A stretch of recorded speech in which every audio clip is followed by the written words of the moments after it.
सम्मान्य गुरुजी गुरुमा एम्बईठारे उपस्थित जीवा मोर छोट बड़ भाई और भौणी माने मु आज स्वाधीनता दिवस विषय किछि कहिबाको जाउछि। भूल ढिले क्षमा करिबे। आज हेउछि अगस्त 15 तारिख 68तम पवित्र स्वाधीनता दिवस।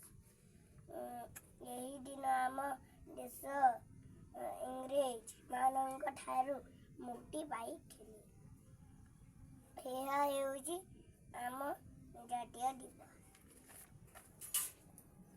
सब वर्ष अगस्त 15 तारिख यही दिवस पालित हुए। आम देशर भविष्यटा आमरी हाथरे।